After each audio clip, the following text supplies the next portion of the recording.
নম্বর প্রশ্ন, দুধওয়া জাতীয় উদ্যান কোথায় অবস্থিত?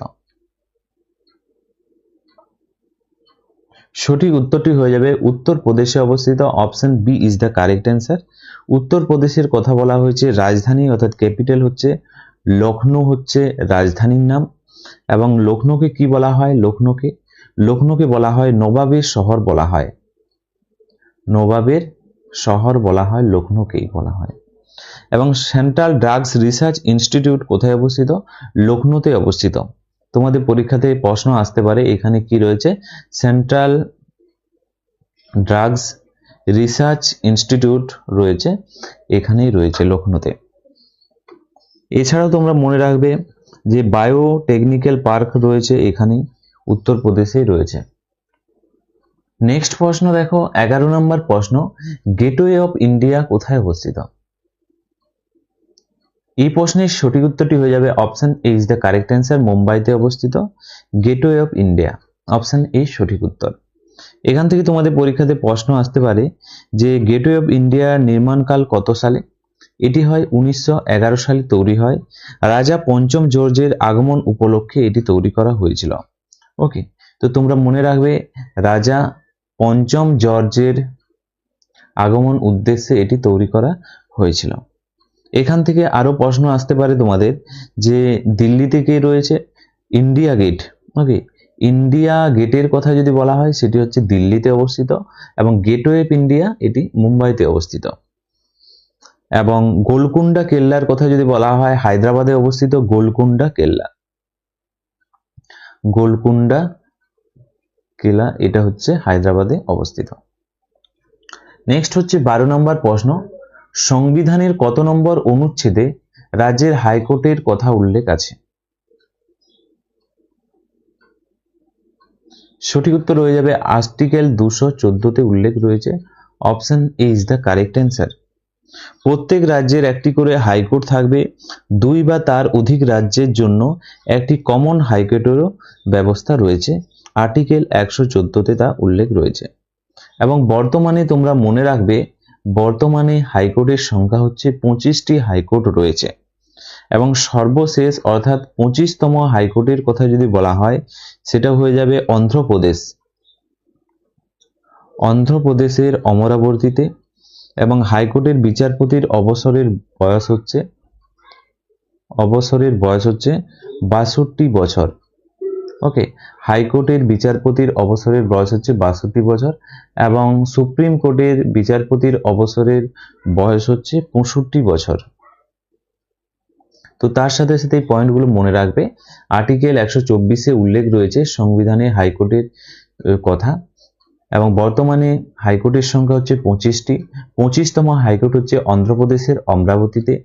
হাইকোর্টের বিচারপতির অবসরের বয়স হচ্ছে 62 বছর, এবং সুপ্রিম কোর্টের হচ্ছে 65 বছর।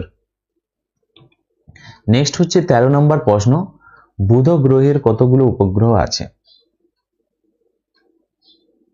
সঠিক উত্তর হয়ে যাবে বুধ গ্রহের কোনো উপগ্রহ নেই, 0। Option A is the correct answer.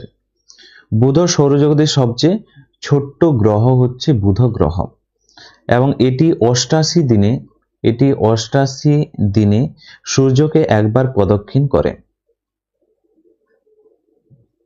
Next হচ্ছে 14 নম্বর প্রশ্ন, স্বচ্ছ ভারত মিশন কবে শুরু হয়? সঠিক উত্তর হয়ে যাবে 2014 সালে। Option A is the correct answer. এবং 2014 সালের 2রা অক্টোবর স্বচ্ছ ভারত মিশন শুরু হয় গান্ধীজির জন্মদিন উপলক্ষে। নেক্সট 15 নম্বর প্রশ্ন, আরব সাগরের রানী কাকে বলা হয়?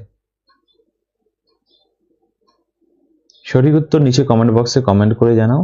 আরব সাগরের রানী বলা হয় কোচিনকে। Option B is the right answer.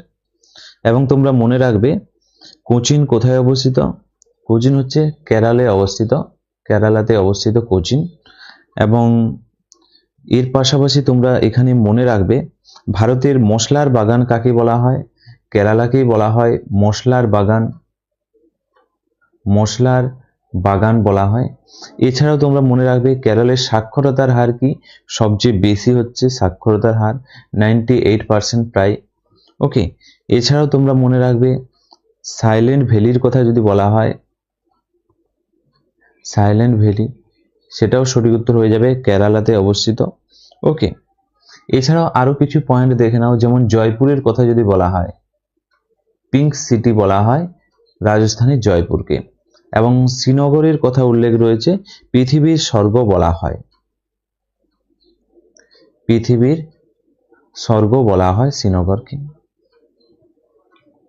Next হচ্ছে 16 নম্বর প্রশ্ন, হর্ষবর্ধনের রাজধানী কোথায় ছিল? এই প্রশ্নের সঠিক উত্তরটি হয়ে যাবে Kannauj, option C is the correct answer. এখান থেকে তোমাদের মনে রাখতে হবে হর্ষবর্ধনের সময় কোন চীনা পর্যটক ভারতে আসেন। হর্ষবর্ধনের সময় একজন চীনা পর্যটক ভারতে আসেন, তার নাম হচ্ছে হিউয়েন সাং, হিউয়েন সাং। এছাড়াও আরো পয়েন্ট মনে রাখবে, হর্ষবর্ধনের প্রথম রাজধানী কোথায় ছিল?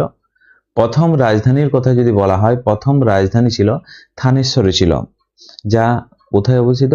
হরিয়ানাতে অবস্থিত। এছাড়াও তোমরা মনে রাখবে হিউয়েন সাংয়ের যে লিখিত গ্রন্থ, সেই গ্রন্থের কি নাম? সেই গ্রন্থের নাম হচ্ছে সি ইউ কি। সি ইউ কি হচ্ছে হিউয়েন সাংয়ের লিখিত গ্রন্থ। নেক্সট হচ্ছে 17 নম্বর প্রশ্ন, তাজমহলের ডিজাইন বা নকশা কে তৈরি করেছিলেন? এই প্রশ্নের সঠিক উত্তর হয়ে যাবে ওস্তাদ ঈসা খাঁ এবং ওস্তাদ আহমেদ লাহোরি, এই দুইজন আর্কিটেকচার ডিজাইন করেছিলেন। এ এবং বি উভয়ই সঠিক, option C is the correct answer. Okay, মনে রাখবে এখানে তোমরা এই দুইজন ইঞ্জিনিয়ার বা আর্কিটেকচার এটি ডিজাইন করেছিল, এবং তাজমহল শাহজাহান নির্মাণ করেছিলেন, এবং যা তৈরি করতে সময় লেগেছিল 20 বছর সময় লেগেছিল। এবং এখান থেকে তোমাদের পরীক্ষাতে প্রশ্ন আসতে পারে শাহজাহান সম্বন্ধে। শাহজাহানের আসল কি নাম? আসল নাম বা অপর নাম হচ্ছে খুররম নামে পরিচিত, তিনি খুররম নামে পরিচিত। এবং তার বেগমের নাম কি? তার বেগমের নাম হচ্ছে, শাহজাহানের যে বেগম হচ্ছে মমতাজ। ওকে, মমতাজ হচ্ছে তার বেগমের নাম, এবং বেগমের আসল নাম হচ্ছে আরজুমান্দ বানু বেগম। আরজুমান্দ বানু বেগম হলো তার বেগমের নাম। নেক্সট হচ্ছে 18 নম্বর প্রশ্ন, কোন শাসক সাঁচি স্তূপ নষ্ট করে বা ধ্বংস করেছিল? সঠিক উত্তরটি হয়ে যাবে option C B, Pushyamitra Shunga. Pushyamitra Shunga বৌদ্ধ ধর্ম বিদ্বেষী ছিলেন, এবং তিনি অনেক ধ্বংস করে দিয়েছিলেন মন্দির, এবং এখানে তার মধ্যে সাঁচি স্তূপ তার মধ্যে একটি, option B is the correct answer. এবং তোমাদের পরীক্ষাতে আসতে পারে এই সাঁচি স্তূপকে নির্মাণ করেছিলেন, নির্মাণের কথা যদি বলা হয়, সাঁচি স্তূপ সম্রাট অশোক নির্মাণ করেছিলেন। এবং এটি কোন রাজ্যে অবস্থিত? সাঁচি স্তূপ, সাঁচি স্তূপ হচ্ছে মধ্যপ্রদেশ রাজ্যে অবস্থিত। এবং সম্রাট অশোক কে ছিলেন? তোমাদের পরীক্ষাতে যদি আসে, সম্রাট অশোক ছিলেন বিন্দুসারের পুত্র ছিলেন, বিন্দুসারের পুত্র ছিলেন সম্রাট অশোক ছিলেন। তো এই পয়েন্টগুলো মনে রাখলেই যথেষ্ট। সাঁচি স্তূপ ধ্বংস করেছিল Pushyamitra Shunga, option B is the right answer, এবং এটি নির্মাণ করেছিলেন সম্রাট অশোক। সাঁচি স্তূপ মধ্যপ্রদেশ রাজ্যে অবস্থিত, এবং সম্রাট অশোকের পিতার নাম হচ্ছে বিন্দুসার। নেক্সট দেখো 19 নম্বর প্রশ্ন, স্ট্যাচু অফ ইউনিটি ডিজাইন কে করেন? স্ট্যাচু অফ ইউনিটি এটি হচ্ছে সবচেয়ে উঁচু মূর্তি বিশ্বের, এবং এটি ডিজাইন করেছিলেন রামভি সুতার বা Rambhoji Sutar, option B is the correct answer.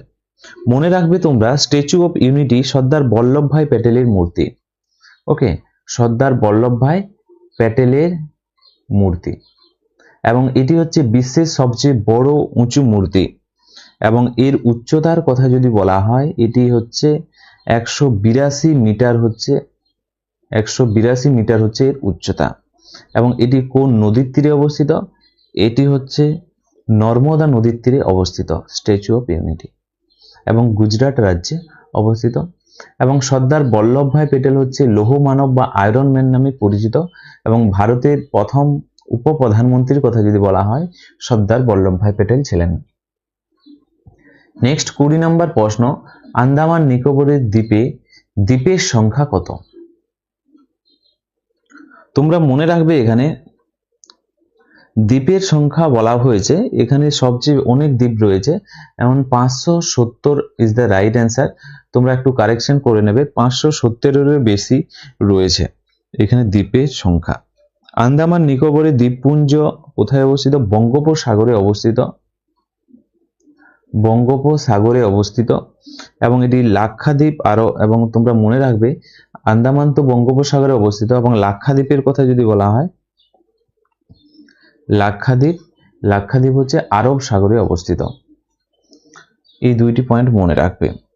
এবং 200-র সংখ্যা হবে না, এটি 500-র কাছাকাছি রয়েছে, 500, 550 বা 570-এরও বেশি সংখ্যক দ্বীপ রয়েছে আন্দামান নিকোবরে। ওকে, তো ফ্রেন্ডস, এগুলোই ছিল আজকের ভিডিওর আমাদের কিছু গুরুত্বপূর্ণ প্রশ্ন উত্তর। এবং আজকে তোমরা 20টি প্রশ্নের মধ্যে কত স্কোর করতে পারলে নিচে কমেন্ট বক্সে কমেন্ট করে জানাও। এবং ভিডিওটি যদি ভালো লেগে থাকে অবশ্যই লাইক করো এবং তোমাদের বন্ধুদের সাথে ভিডিওটি শেয়ার করো। এবং এখনো পর্যন্ত যারা চ্যানেলটিকে সাবস্ক্রাইব করোনি অবশ্যই চ্যানেলটিকে সাবস্ক্রাইব করে নাও। এবং যারা